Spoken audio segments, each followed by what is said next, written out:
Welcome to The Stacks, a podcast about books and the people who read them. I'm your host, Tracy Thomas, and today we welcome Dr. Michael Eric Dyson, sociology professor and New York Times contributing opinion writer.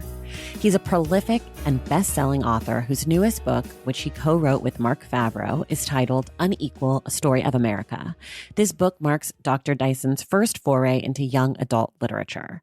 Unequal breaks down the Black struggle for equality from Reconstruction to the modern day in America and is a compelling account of the insidious and persistent nature of racism. We discuss the book, Dr. Dyson's choice to write for young people, and so much more. Quick reminder, everything we talk about on each episode of the show can be found in the link in the show notes. The Stacks Book Club pick for June is White Negroes When Cornrows Were in Vogue and Other Thoughts on Cultural Appropriation by Lauren Michelle Jackson. We'll be discussing the book on Wednesday, June 29th with David Dennis Jr. The Stacks is a completely independent podcast made possible by the support of our listeners. I cannot stress enough how I would not be able to make this show each week without the support of the Stacks Pack, which is our incredible bookish community that supports the Stacks over on Patreon. If not for them, there would be no show. So if you like the podcast and want to show your love, plus earn perks like bonus episodes with your favorite readers and authors, shout outs on the show, and our monthly virtual book club, plus more, go to patreon.com/thestacks. And thank you to some of our newest members of the Stacks Pack: Teresa Tebow, Motoko Oshino Matthews, Aya Kaufman, and Raquel Howard. Thank you all so much, and thank you to the entire Stacks Pack for supporting this show every single week. And now it's time for my conversation with Michael Eric Dyson.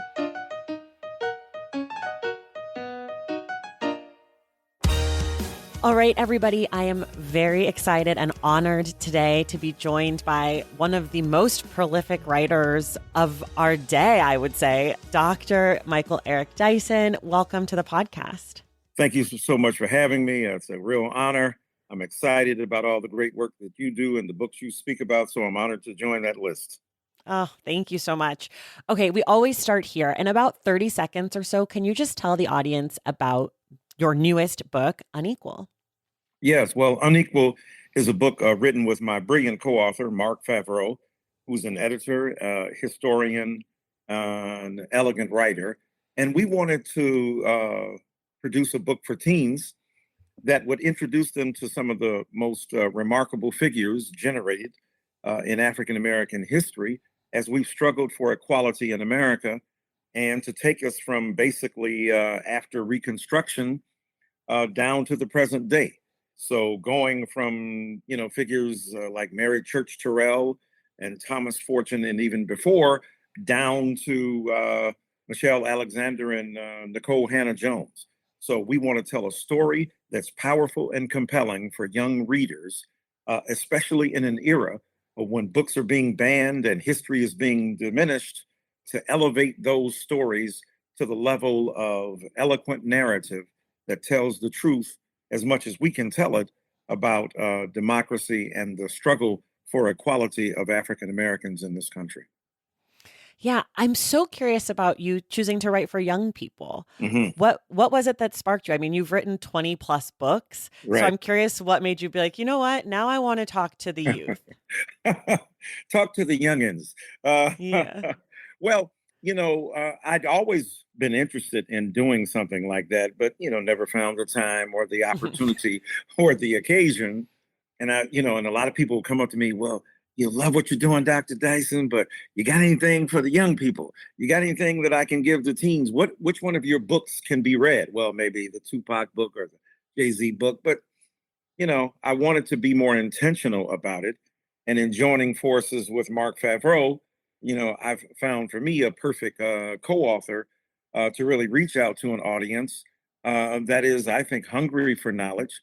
And I'm going to be real, too. I love reading some of these teen books and so on, because I found a lot of information in them Yeah. that's relevant and helpful and better written than for the old folk. So Right. I wanted to join that contingent of writers who have done just that in order to spread knowledge and share messages. And so since I've had this desire for quite some time, the moment came about, and I'm ready to engage. I'm glad that you did. I read my first book by you, which was the Katrina book, when I was like 19 or 20. Oh, So wow. I feel like while your work is for adults, I Right. sort of was in that young reader age. And, Right.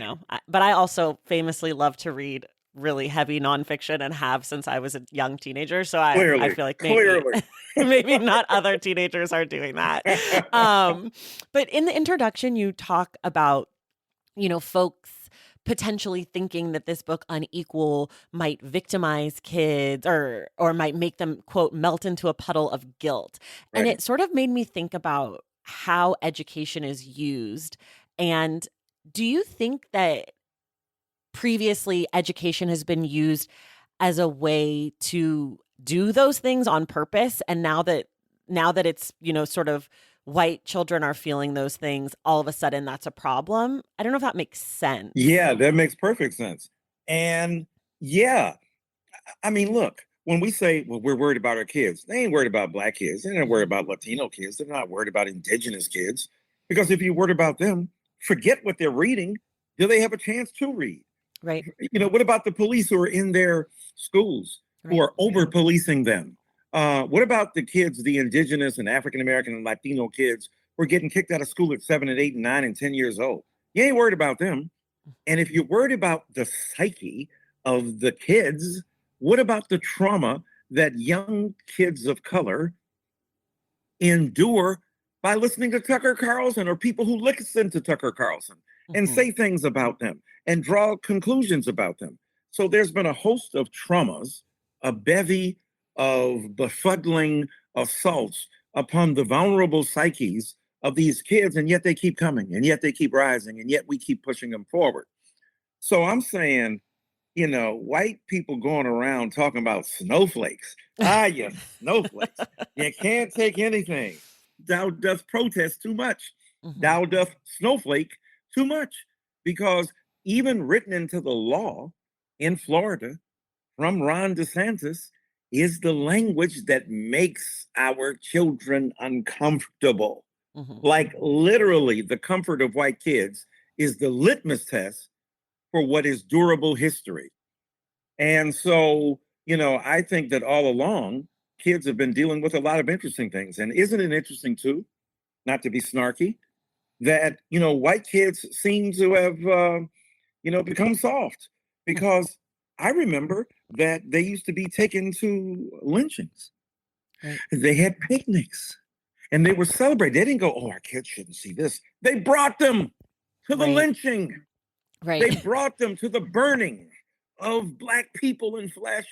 So I'm sorry, I don't buy it. It's just a revenge. It's a kind of rearticulation of, white supremacist logic and this notion that you're trying to guilt us and stuff.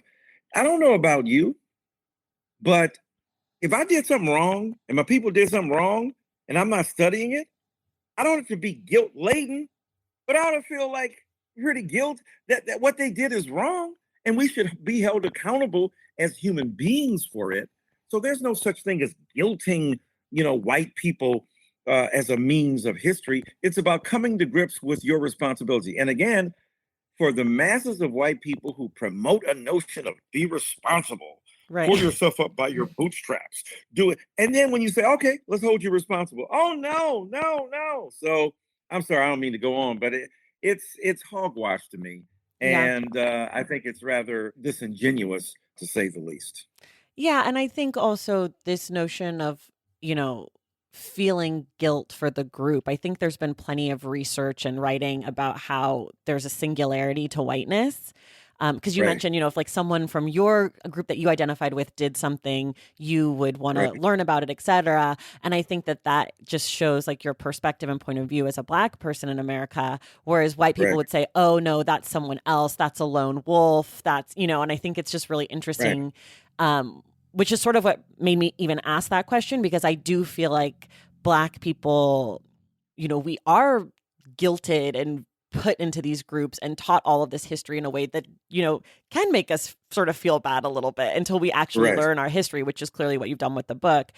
But then with this book, I'm curious who your audience is, because you do start off sort of talking about, people will say that this is going to make you a victim or this is going to make you feel guilty. So it does feel like this book is written more for white children. Was that your intent?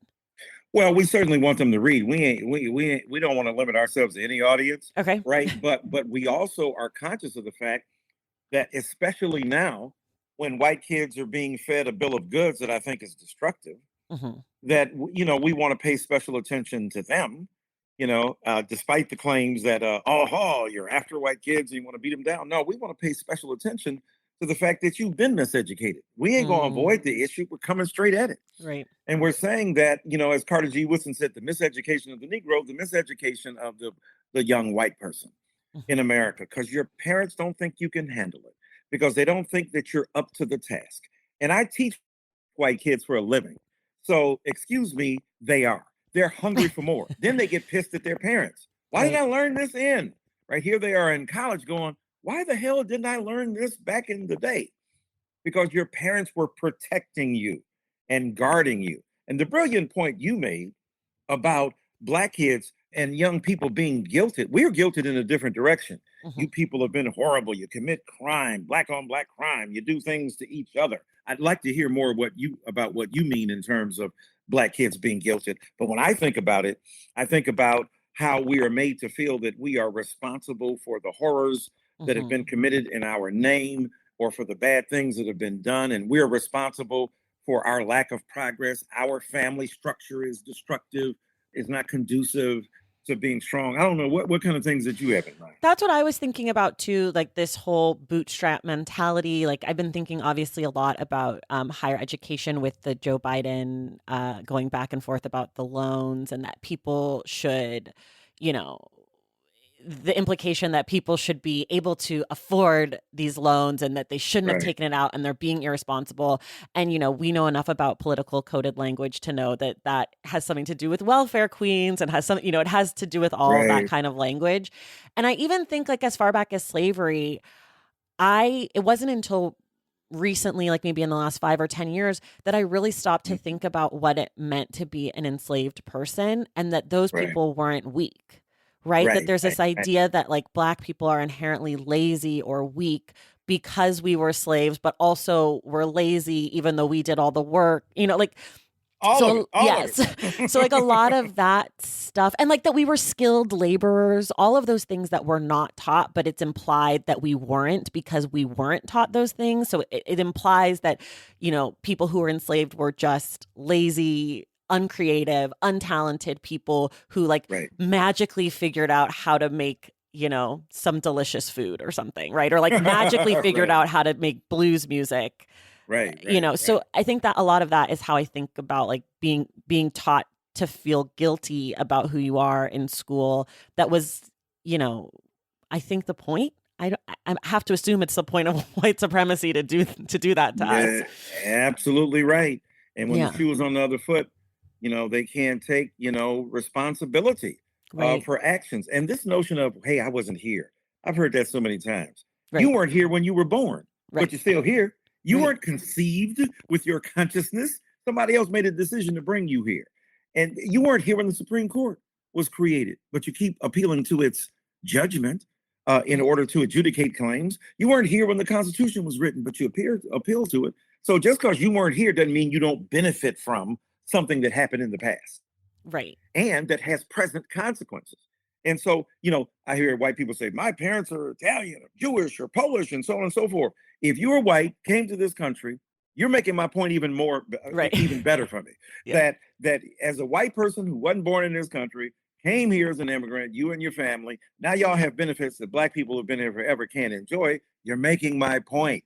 That is to say, even though you weren't here at the get-go, you still benefit from the social contract that was forged, hundreds of years ago, to which you are now the beneficiary, of which you are now the beneficiary. So Right. I think that thing of I wasn't here, I didn't do it, I'm not guilty is again ridiculous. As the great Abraham Joshua Heschel said, not all are guilty, but all are responsible. And I Mm. think that's the failure of so many white people to take seriously these ideas, which is why we wanted to give them to young people to let them think for themselves. Yeah. I'm curious. So you mean you've written about so many things. So I feel like every question I'm going to ask you is be like, you've written about this, but you've written a book on Black performance. And when Right. I was reading this book and thinking about, children of all different ethnicities and racial groups reading it, I was thinking about, what happens to Black history when it is reframed or performed for white children or white parents or the white Mhm. publishing industry. Like, was that something that you were thinking about or navigating at all as you were writing this? Yeah, I mean, you have to think about what it will look like when it's received there. Hmm. But that would be you ask Ray Charles or Aretha Franklin. I'm singing a song. Now the audience is black, the audience is white, the audience is Latino, the audience could be international, could be local, right? I'm going to dig deep into my resources and perform to the height of my ability. And so with writing, obviously, it's a different kind of story. If you're conscious of the audience that you're tailoring your narrative for, but what we wanted to do is to cast as wide a net as possible and catch as many readers as possible because we take seriously young black kids and what they need to and teens and what they need to learn and what they need to hear. I mean, one of the greatest consequences and the greatest damages of white supremacy is to convince black people they don't need to know their own history, Right. right? I Right. mean, so well, I'm black, I know that, right? No, you don't. No, I'm 63 years old. There's stuff I'm still learning, Sure. like right now, that I never heard of. I was like, wow. So to be convinced that to have an ontological association, to use a horribly big word, but a being deep kind of association, that to be born black is to know black, is itself destructive, Mm. because there's so many varieties and qualities and pedigrees and layers of blackness and black identity and black performance that you speak about and so on, that are critical, that are necessary, that we don't know, that we should study, the genius of which we can proclaim, but intimate knowledge and acquaintance with that, we have to continue to bone up on, so to speak. So it's not just written for, oh, we're going to write a book and therefore the white kids will read it. This is for curious individuals Hmm. of all races and ethnicities who need to know the important contributions of these black people.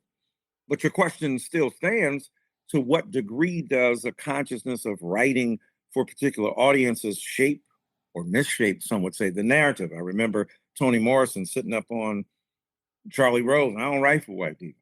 Right. I write books for my people.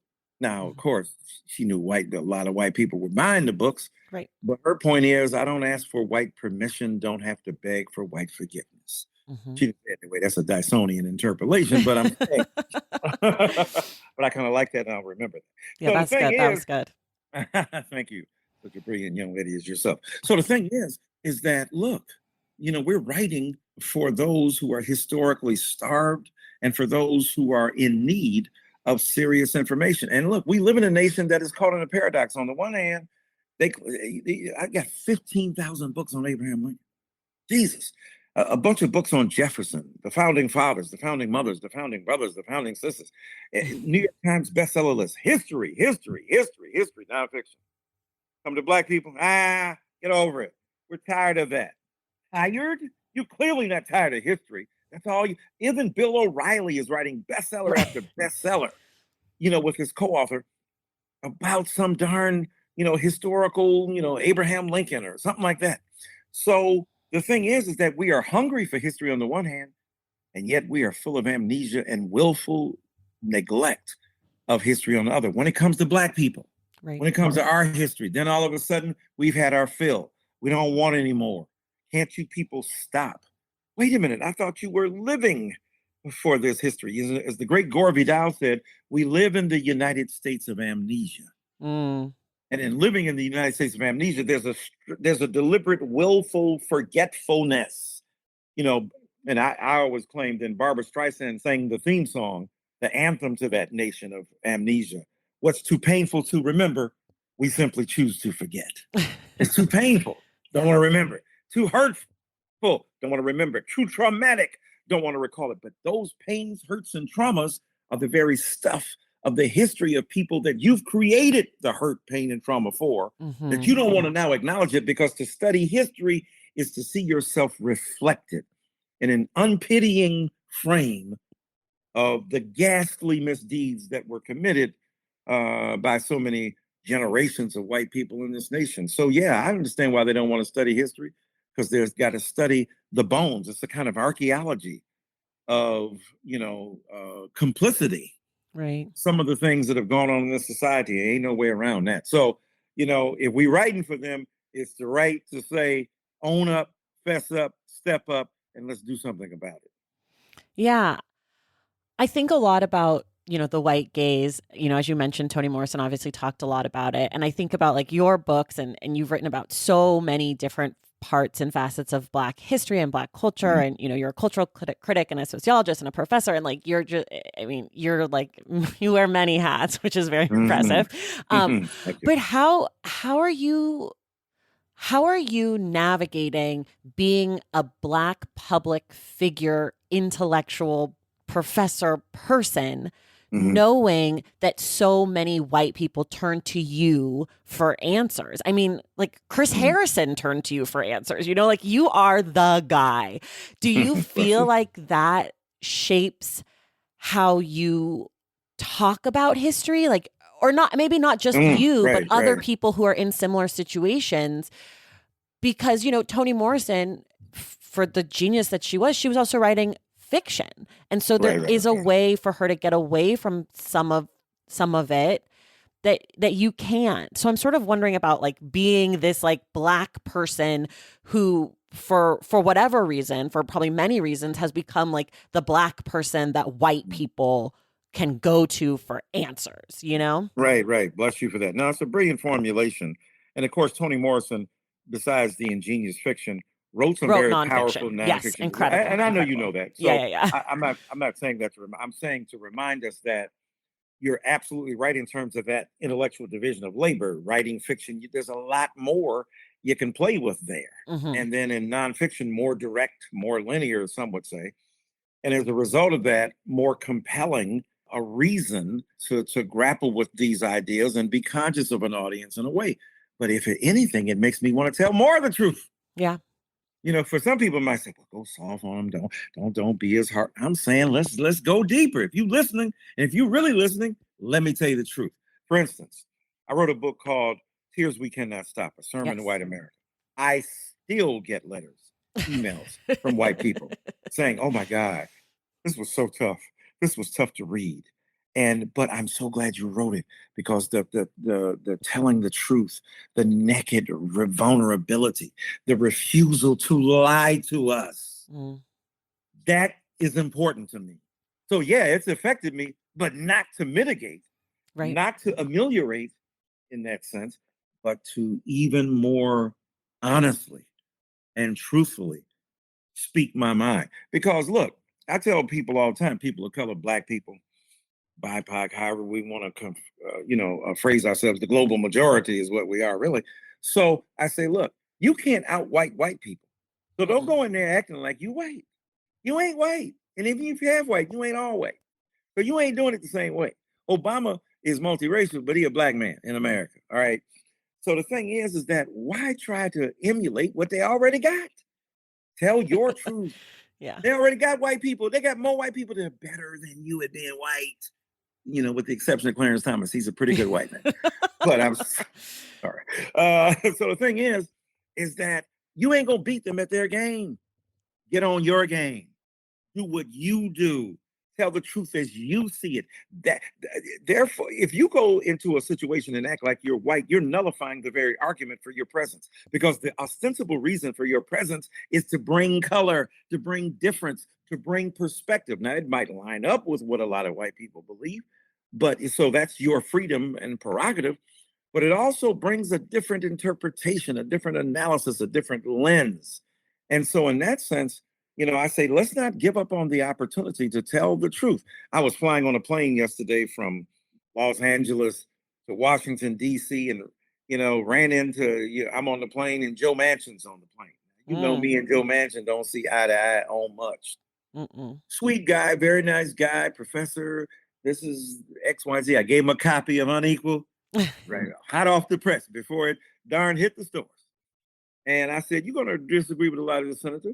I said, but I wish you would, at least read it. It's for young people, it's for teens, but you can check it out. We're doing our work in here. And the thing is that, I want you to wrestle with this. I want you to grapple with this. I want to talk to people who don't agree with me. I spend most of my life as a Black person in America as an intellectual speaking to audiences that are not convinced that what I'm saying is true. Right. Right. I'm always in the lion's den, so to speak. Not always, but often.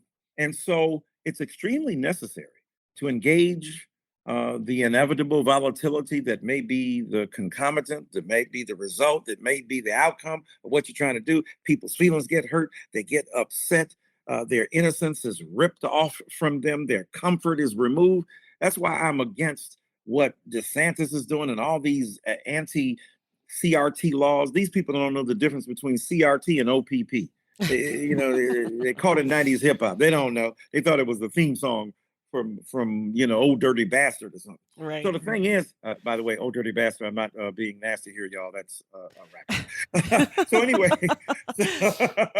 so the thing is that, when you look at all of these bills, they're trying to protect white kids from knowledge that what they, the parents, they, the grandparents, they, the great-grandparents really did.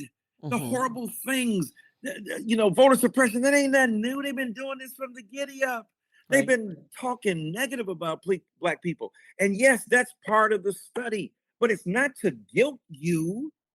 It's to inform you.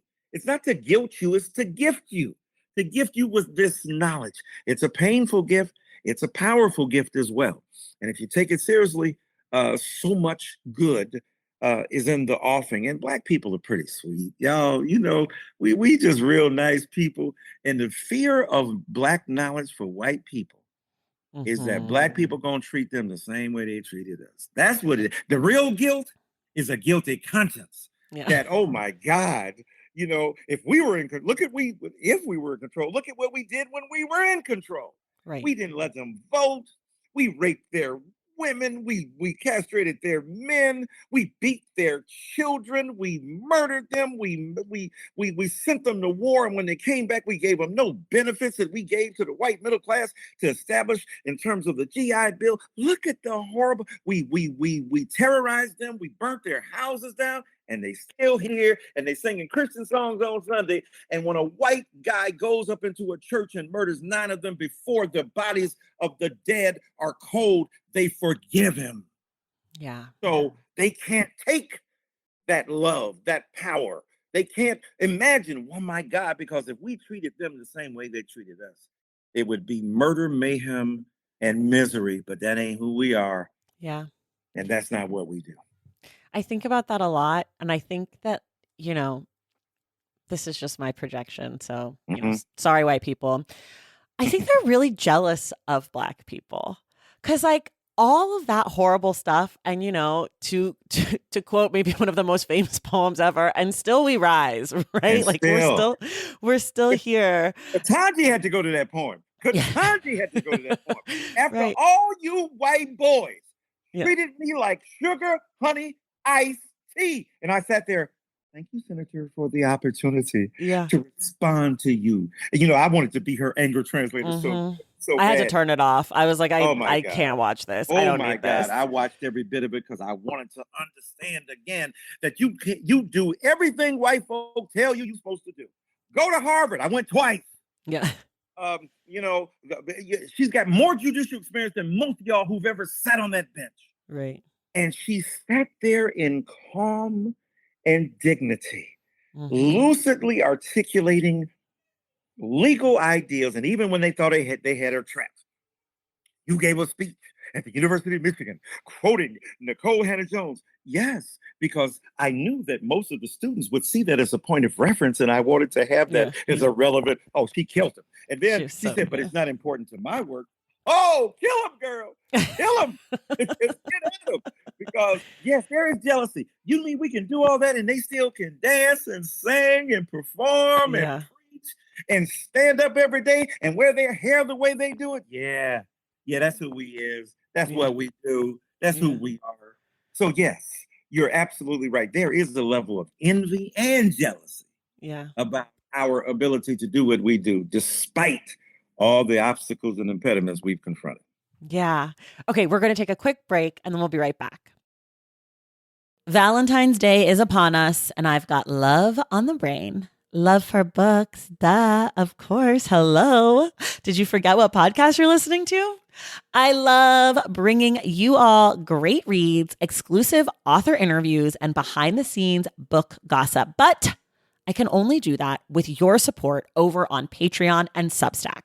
Our Stacks Patreon community, also known as the Stacks Pack, is where you can go for book club meetups, a private, very active Discord, and a year-long mega reading challenge to help you achieve all your reading goals.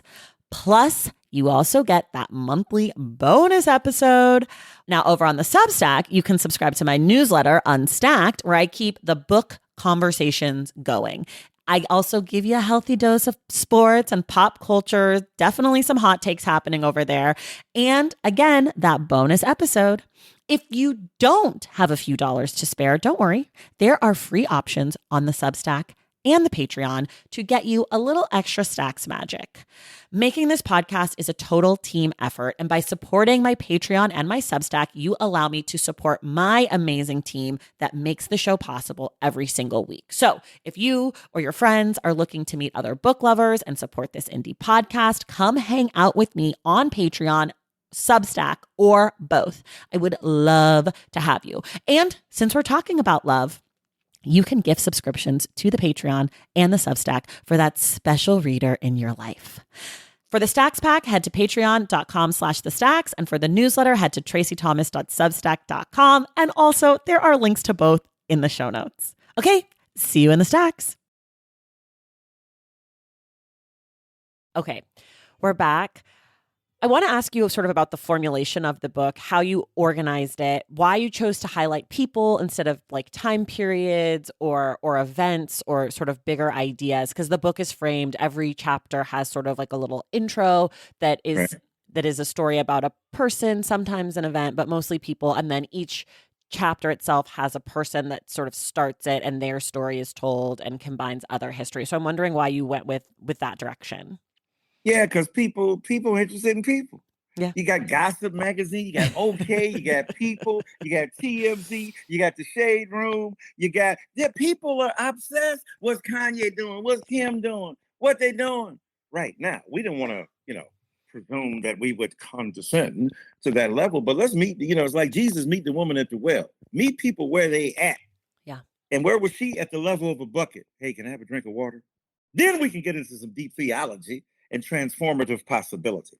So I think the lives of interesting, powerful Black people reveal the themes, the events, the stories, the transitions, the historical epics, and the desire to grapple with noble ideals and uplifting aspirations that characterize us as human beings.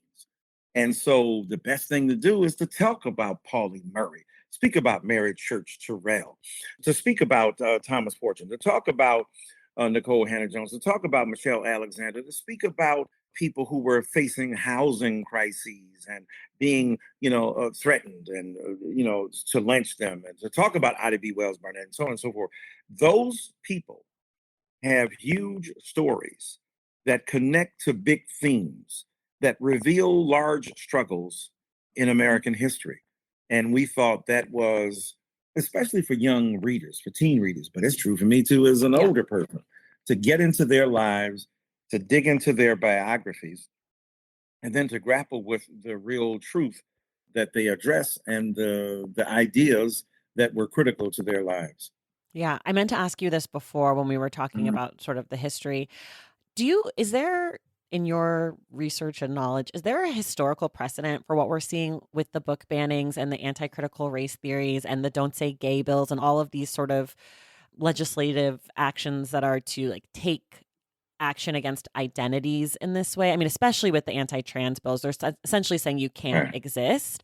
Is that something that you feel like we've seen before, or do you feel like this is different in any way? Well, it's both and, right? Yeah, we've seen. I mean, this is what America is. Right. They've been trying to ban books from the giddy up. They've been, Right.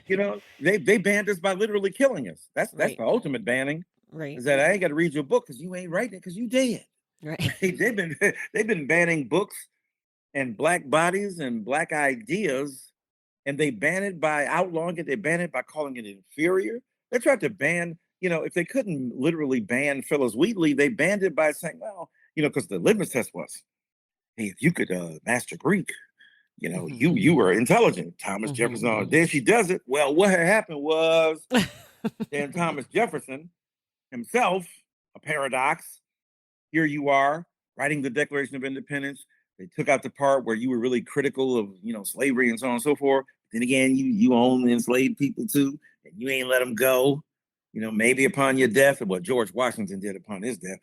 But you out here talking about how inferior they are in the notes on Virginia, but then you creeping out, Sally Hemings, right, 14 years old, getting some Luther Vandross tapes and going out there, you know, some Wilson Pickett, Mustang Sally, you you out here picking up the latest jams and spitting little Uzi Vert or something, and you're claiming that these are unalterably inferior human beings, and yet you're attracted to that which you despise or condescend to or think is inferior. So yeah, the banning of books, I mean, both in regard to race, but also in terms of ideas. Look at the McCarthyites, look at what happened in the 18th century, the 19th century, the 20th century. We've been doing this for a while. But having said that, as James Brown would say, house and ever, there does appear to be a shift here. Because we should be, I mean, if we're repeating history, we should at least be more enlightened. Ain't we smarter now than we were 2 centuries ago? Doesn't appear to be. Because we are just as thin-skinned and reactionary and using the state power to punish vulnerable human beings. Been doing that for a minute.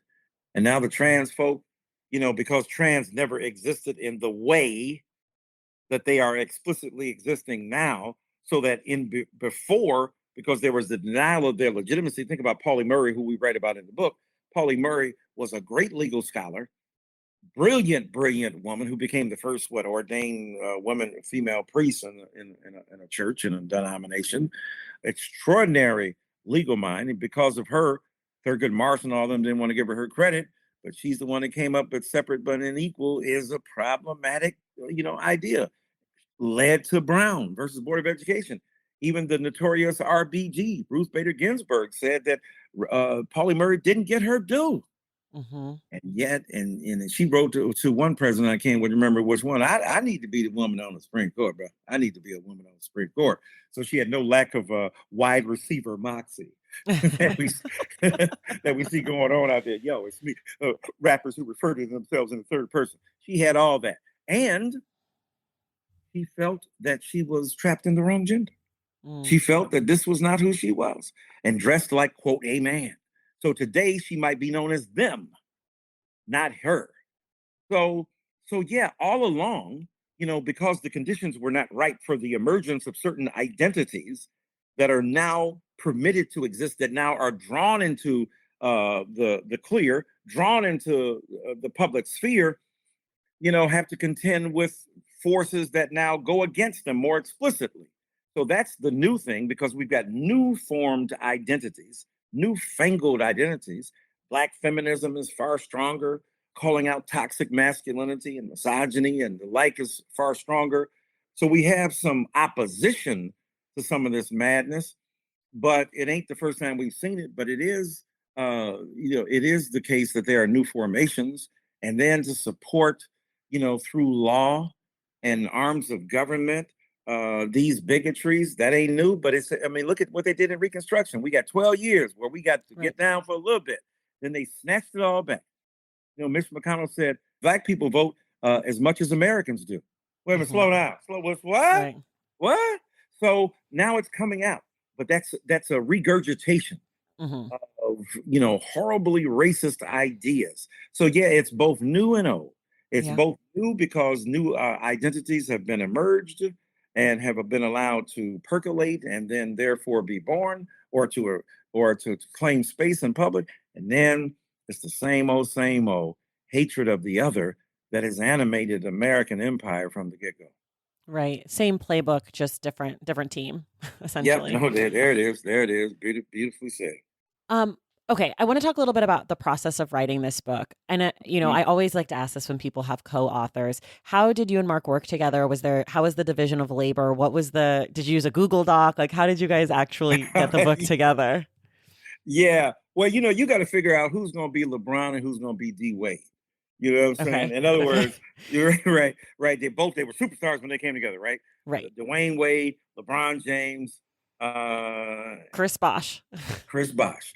And Chris Bosh had to give up a lot of his game, right? Right. But he got 2 rings in exchange, right? He was a superstar in Toronto. He says, I'm going to do that. D Wade, finally, first he and LeBron were trying to figure it out. Then D Wade said, you the leader. I got enough of a strong ego not to be tripping. You got a kind of talent that nobody possesses. You should be the leader. We're trying to figure it out. And once they did that, they started flowing. But once I recognized that Mark Favreau was LeBron, I could do my thing. And in terms of, us coming together, obviously we're exchanging ideas, we're writing, we're thinking, we're reflecting. And, given his sense as an editor, right, that's a built-in advantage. When you're writing with a guy who's also an editor, that's beautiful.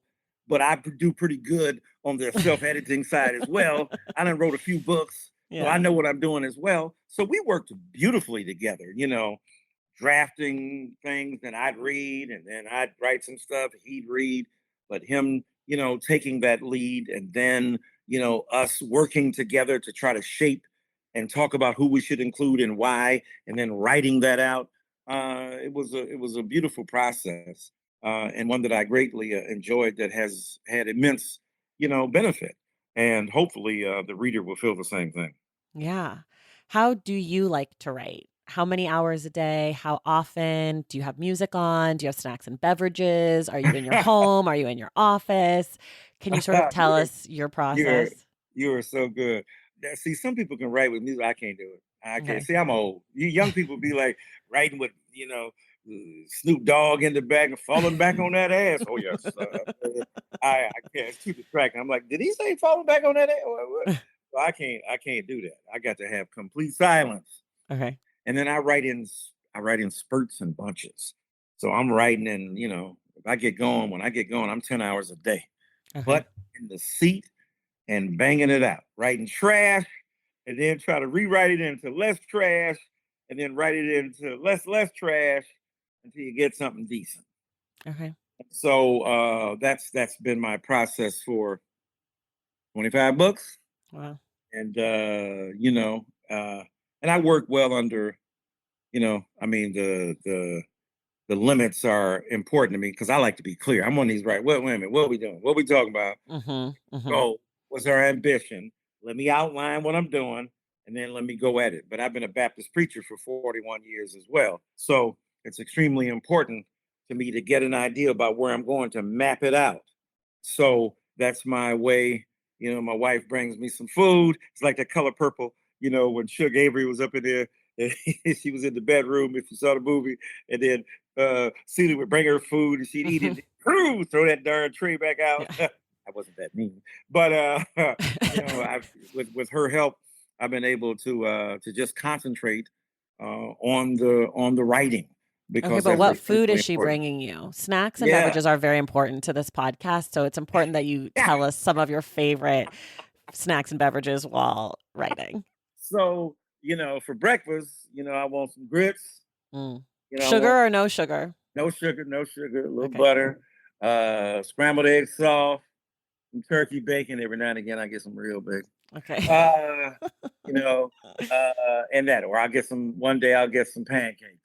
And then for lunch, I might have a little sandwich. And then I get some chicken. I'm a Baptist preacher. The gospel bird reigns supreme. Okay. Now you're going to get a good steak.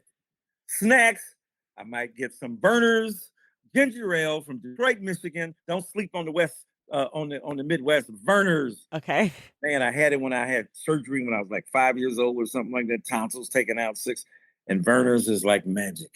Y'all got to get it. And Better Made potato chips from Detroit. Oh my God. Oh my God. Okay. Oh my God. Barbecue, Better Made barbecue potato chips, bro. And then my water, I'm a snob, so I got to have some aquapana. To me, it's even better than Fiji. So Okay. those are some of the things that I I've love this. considered. Thank you. Thank you for Yes, indulging ma'am. me. Okay. You've written, as you mentioned, 25. Is this Mhm. 25? Yeah, this is number 25. 25 books. Hmm. How do you decide what you want to write about, and how much of what you decide to write are you thinking about, like, what will sell? Does that matter to you? I mean, you've written about so many things, and I'm like, how Yeah. how does he choose? What are the factors he's thinking Right. about? Well, no, that's a great question. I mean, people can act like, no, I'm just a pure artist, man. I don't want to sell no records. I just Those want to people make are money. liars. Yeah, come on, dude. Come on, man. Come on. Because once you start selling tapes out the back of your car, you in the game. Right. But why not sell a million tapes out the back of your car? Right. And why not get distribution? And why not, even if you want to maintain your independent, autonomous status, you still want to make music and sell it to people? Because why write it if you don't want nobody to read it? Right. So I want people to read what I write. And I've been fortunate enough to write some books that people have read. Mhm. And so now the scholars get real snooty. Oh, I don't know if that is rigorous enough Right. to substantiate the claim of continuing scholarship. Bro, chill, right? Because the real mastery of something is to be able to say it in a way that people can understand because you've mastered it. Mhm. Use the language to the degree that you're able to break it down more clearly and more powerfully and more insightfully. So the notion in the academy, unless you saying something that don't nobody understand what you saying, you ain't really rigorous and you're not really smart. Or if you're writing for a broad audience, I think that's more of a challenge to get as much Right. insight and intellectual ferment and reflection in as possible, and to do what you got to do, and to do it in a powerful enough way that people see the stakes of what you're talking about. And if you're a good artist, if you're a good architect, if you're a good house constructioner, the joists and the themes don't show. Right. Scholarship wants to show all the themes, all the joists. It's powerful, but it's ugly. Like, Mhm. can we smooth that down? Can we put some wallpaper up? Yeah. Can we plaster the darn thing? Why we got to see the skeletal outline? Let's put some meat on that. And Right. so, I'm too old. First of all, I was too old when I got a PhD to be concerned about what other scholars alone thought, because I didn't go to Mhm. college until I was 21. I was a teen Mhm. father, hustled on the streets of Detroit, worked in factories, and did everything, and then said, I got to go back to school to support my son. I was 21 years old. When most people are graduating, I was just starting. So I never Mhm. was under the illusion that to get a PhD meant to satisfy other scholars and equally arcane, obtuse, obscure language. No, that ain't what I was doing. I Mhm. was about trying to engage human beings and to tell truths that would make a difference in the lives of ordinary American citizens or around the world, because my books have been translated in many languages. So my point is that it's extremely important to write as brilliantly and beautifully and powerfully and poetically and eloquently as you can. And at the same time, to be as rigorous and analytical as possible. And so, yeah, I want people to read the books. And, it's a combination. You go to your editor, hey, I'm thinking about this, that. Well, what, you've been writing about this. What about that? Or, they turn you down. You want to go to this. No, really. Do you really? Now, you could go somewhere and insist you want to do it. But why have editors if you ain't listening to them? Why have a team if you ain't listening to them? All Right. right, let me think about it. Let me talk about that. All right, yeah. I want to write this book, but no, they didn't like it. I want to write this other book, my editor, no. My agent, and then, yeah, and then I'm going, all right, you're right. And then sometimes they've been right. And so we Right. write. Now, sometimes I come to look, it's the 50th birthday of Jay-Z. I'm writing a book on Jay for his 50th birthday. There it is. And then they go, oh, wow, I didn't know. And then that book was a hell of a Right. book, or the Tupac book, or the King book on the anniversary of his 40th anniversary of his death, and so on and so forth. So, I have a lot of ideas percolating up here, and I've been fortunate to find editors and book companies that are willing to join with me in partnership to create texts that make a difference in the lives of people. But hell yeah, you want to sell. You want Right. to, I've had 7 books on the New York Times bestseller list. I want 8, 10, 12, 15. Look, I want Right. some more. And I wanted to make a difference, not just because I'm interested in commercial success, because I want the biggest number of people to buy the book in order to grapple with those ideas. Okay, this question I know is illegal. Everyone's going to be like, that's rude. But what, aside from Unequal, what of all of your books is your favorite? And you have to pick one. Don't be diplomatic. This is very important. Just one? Let me have 5. Let me do 5. Okay, so one of them definitely has to be my book on Tupac, because that introduced me to a younger audience. And they were in the what's the book Bible, Publishers Weekly said this book, along with something else, proved that books on hip hop could sell commercially. All right, so the Tupac book, the first book on Dr. King. Again, I wanted to have a radical reinterpretation of his legacy. I put a lot of scholarship into that book, a lot of footnotes, and one of the greatest compliments I got was from the late great Dorothy Cotton. And she said, "Son, it was like you were a fly on that wall. I can tell you." She said, "How did you learn all of that? How did you know all that?" I was like, "Thank you, Jesus." Now, I caught flack too. Black people, thanks for doing the white man's job for him, because I talk about plagiarism. I talk about, outside the marriage relationships, and King family didn't dig it, so on and so forth. But guess what? When that stuff comes out in 2027, I don't already talked about it. It ain't nothing. And therefore, you don't try to cancel him, young people. Understand the complicated genius that he was, and in my mind, the greatest American ever. So my love for Dr. King showed there. I would also, my book, Tears We Cannot Stop, because, I'm trying to make a cry to white people, like, stop killing us. I mean, I'm what Beyonce was doing with the, In Formation, with the video, when they tell the Black lives, stop killing us. Yes. So I'm trying to narrate what that looks like in that book. Police brutality, calling the N-word, so on and so forth. So that book would be one of my favorites as well. And there are a few others, but those among many others. And my book on Jay, the book on Jay, the edited collection on Nas, and the book on Pac. That's my, and I've done other books on hip hop, but those people, Jay-Z, an American original Emersonian figure, Nas, a brilliant poet, and so on. So those books that connect me to the broader community. And I end by saying this: I wrote a book called Why I Love Black Women. And that was before Black Girl Magic was a thing. I ain't looking for credit, but God dang it, if you want to give it to me, I'm gonna take it. So, like before that was a thing, I was on that. Love, appreciation. I about Kimberly Crenshaw in critical race theory. Come on, man. Come on. I was doing that 15, 20 years ago. So my point is, I was writing about, Angela Davis. I was writing about Assata Shakur, right? My mama, my wife. So I was writing about serious Black issues, Black women, and what they were doing. And I'm proud of that book in a very major way. Yeah, I love that. Okay. I don't know if you have an answer for this, but I'm just going to ask. You are a professional communicator. You're a preacher, a professor, a writer. You're on TV. You used to have podcast, radio show, all this stuff. How do you think about using your voice, and how do you practice? You mean literally using your voice, like literally using it, or metaphorically? No, I don't mean like Linklater vocal production. I mean, like, how do you think about like honing your use of words? Because you have so many different mediums. Like, how are you thinking about that process, like, and being specific in those different? Because, talking to a room full of worshipers is different than talking on CNN, is different than talking to 20-year-olds at Vanderbilt. Yeah, you're right.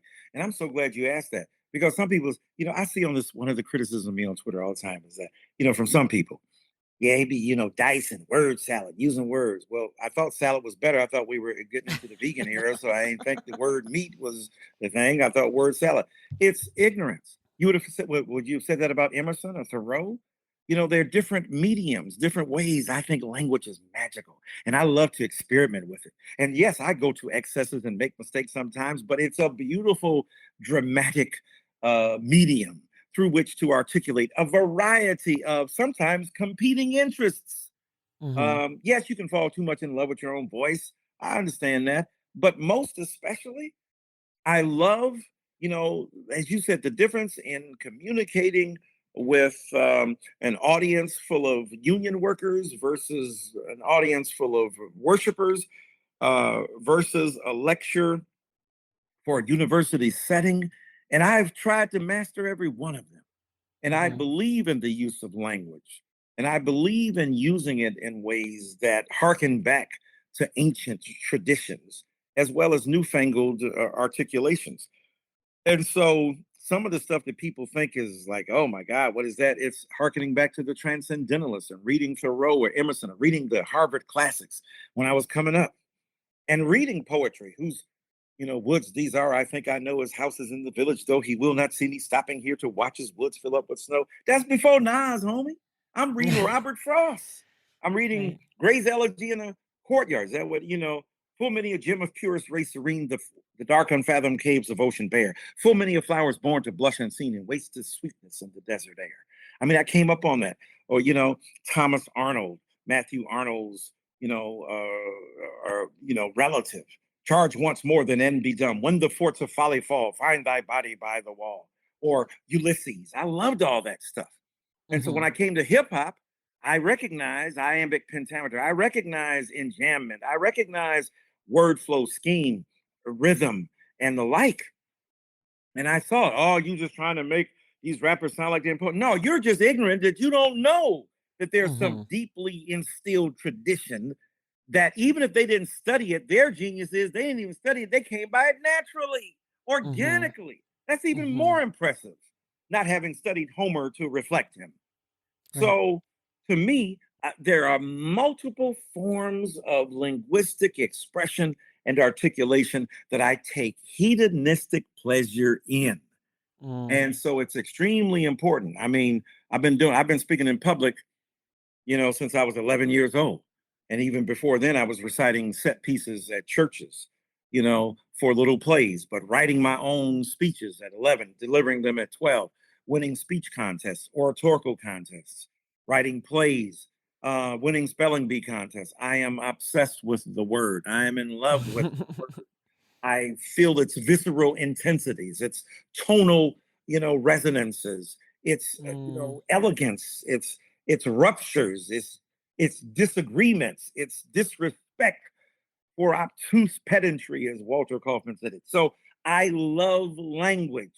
Mm. And sometimes I might mess up, but I'm going to keep on swinging for the fences because I think it's important to do that in multiple audiences. Like you said, preaching on a Sunday, lecturing on a Monday, doing a protest march on a Tuesday, at a church setting in a synagogue on a Wednesday, and on and on and on. Those are the kind of things that make me happy, and I love doing it with language.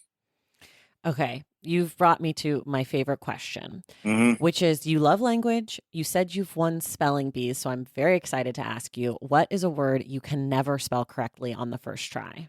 Oh my God, maybe onomatopoeia. Oh my God, that's impossible. Wow. But you're generally a good speller though, it sounds like. Oh yeah. Okay. Okay. I came up with that question because I was talking to, I've been talking to authors for years and Right. and I'm a terrible speller, like Mm. really, So was really Martin Luther King bad. Jr. So you Oh, you and good. King, you and I'm King. in good company. That's Yes, of right. course. The two greatest people of our time, myself and Dr. Martin Luther King Jr., obviously. But I came to the question thinking, I realized like not every author is a good speller, but you are one of the rare ones because I found out most people can't spell, turns Oh out. yeah, no, a lot of them can't, but I do take pride in that. Yes, ma'am. I'm right there Yeah. with it. I'm even let's see, I'm up so ridiculous. And going to ask your question, but I'm even on text. I can't. Oh, that comma didn't go. No, the misspelling. No, I can't take it. I just can't Oh. take it. Uh, so I'm obsessed with that. Yes. Mhm. We are very different there. Um, Okay, I know this is in the back of the book, sort of in the afterward. You have a list of really great books that people can check out if they're interested in more. Mhm. But for people who do love this book, are there any other books you might recommend to them that are maybe in conversation with what you've done with Unequal or that come to mind for you? Yeah, well, some of the more recent books that that Ibram Kendi and well, they're doing it for like real young readers, Hmm. or Nicole Hannah Jones for real young readers. But we're trying to, not that there haven't been others, because there certainly are, but we're trying to really trot out a path here where we bring together the sophistication of erudition to bear upon literature for young people to make it sing to them. So we're trying to create a little new ground. We ain't claiming this that we the only ones or the first, but we do want to be among the best, and we want to be among the most memorable. And the times in which the book emerges helps as well, because it's added, drama, it's added weight, it's added history to our aspiration, and we're very excited about that. I love that. Okay, so I'm going to do something that I have never done before on the show. So I My have goodness. these conversations like what we just had, where we talk a lot about the process. And then I sometimes have people on and we talk about their taste in books. And the Mhm. last question that I ask on those episodes is, if you could recommend one book to the current president, what would you want it to be? You can't say your own book. No, The Fire Next Time, James Baldwin. Okay. Always my Okay. first recommendation. I mean, Okay. that book is so powerful to this day. Yeah. Beautifully written, powerfully articulated, grappling with white innocence, the refusal of whiteness to come to grips with what it means, and yet the redemptive possibility of Black love.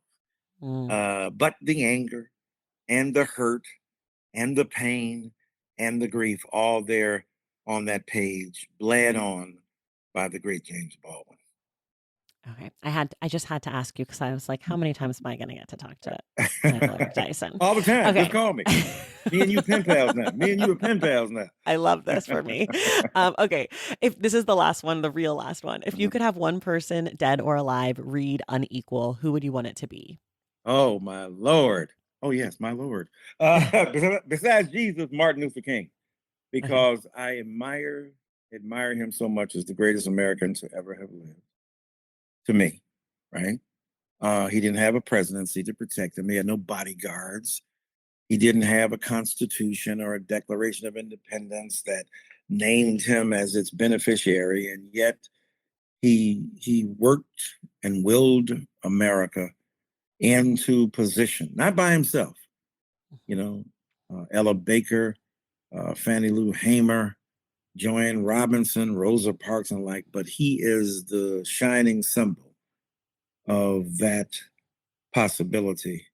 And I would love for him to read it. I love that so much. All right, everybody. Unequal. It is out now when you're listening, and you can get it wherever you get your books. And I just want to say, I don't typically read a lot of YA, and I do love nonfiction and I do love history. And even for me, I was really impressed with the book and I learned a lot. There were a lot of new names in the book for me. There was a lot of new or detailed history that I didn't know. Maybe I knew the event more broadly, but I hadn't thought about it in that way. Like there's this great part where you guys are talking about mass incarceration and hip hop and the articulation that rappers were sort of the first reporters of what was going on with police brutality. Like I had never sort of made that connection in my mind. So there's a lot of nuggets in this book, not only for young people, and it would be a really cool book, I think, to read if you are a parent of a teenager with your teenager, because I think there's a lot to talk about and there's a lot of Googling you could do, and like they're just it's so rich and it invites so much conversation. So thank you for writing it. Please tell Mark as well. Thank you for writing it, and thank you for being here today. Thank you so much. You're so smart. You're so sharp. You're so insightful, so wise at such a young age, and we appreciate your engaging us and thanking you for taking this book seriously. And thank you for those kind words. We deeply appreciate it. Thank you for calling me young. And everyone else, I will see you in the stacks.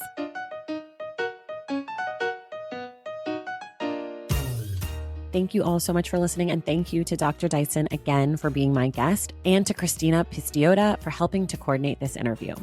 As a reminder, the Stacks Book Club pick for June is White Negroes, When Cornrows Were in Vogue and Other Thoughts on Cultural Appropriation by Lauren Michelle Jackson. We will be discussing the book on Wednesday, June 29th with David Dennis Jr. If you love the show and want inside access to it, head over to patreon.com/thestacks to join the Stacks Pack. And make sure you're subscribed to this show wherever you listen to your podcasts. If you're listening through Apple Podcasts or Spotify, be sure to leave us a rating and a review. For more from The Stacks, follow us on social media at The Stacks Pod on Instagram, at The Stacks Pod _ on Twitter, and check out the website, thestackspodcast.com. This episode of The Stacks was edited by Christian Duenas with production assistance from Lauren Tyree. Our graphic designer is Robin McCrate, and our theme music is from Tegirigis. The Stacks is created and produced by me, Tracy Thomas.